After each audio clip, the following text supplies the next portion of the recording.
vous plaît, les coureurs à pied. Pas question de se la couler douce entre les fêtes de Noël et de fin d'année. En tout cas, pas pour ces sportifs. Certains d'entre eux vont découvrir ce duathlon pas comme les autres. C'est la première, c'est pour se tester.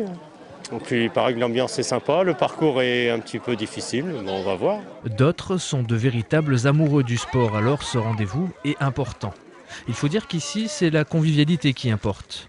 Et puis, il ne faut pas non plus oublier d'éliminer les repas de fête souvent consistants. En général, on fait entre 15 et 20 000 km de vélo à l'année, alors bon, disons qu'on a la condition un petit peu, quoi. Ça sert aussi à éliminer un petit peu tout ce qu'on a mangé à Noël? Oui, aussi, oui, entre autres. Non, mais c'est sympa, il y a du monde en plus. Puis il y a le beau temps, quoi demander de plus? C'est la 23e édition de ce duathlon de Mesnières-en-Bray. Depuis maintenant 2 ans, c'est l'entente cycliste neufchâteloise qui a repris le flambeau de cette tradition locale. Cette année, 124 équipes ont participé à cette course. C'est convivial, c'est ludique, il n'y a rien à gagner. Et en plus, cette année, il y a du beau monde. Donc il y a même des champions d'Europe, champions du monde, vice-champions du monde. Vraiment, c'est super. Chaque équipe doit effectuer un parcours de 10 km. Les duos se relaient, l'un à pied, l'autre en vélo.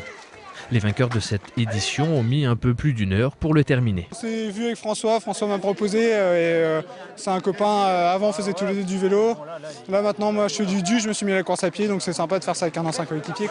C'est super bien, entre les deux fêtes là pour récupérer, prendre l'air, un bon bol d'air, ça fait vraiment du bien. Après tant d'efforts, tous ces sportifs vont pouvoir profiter encore une fois d'un bon repas pour cette fin d'année.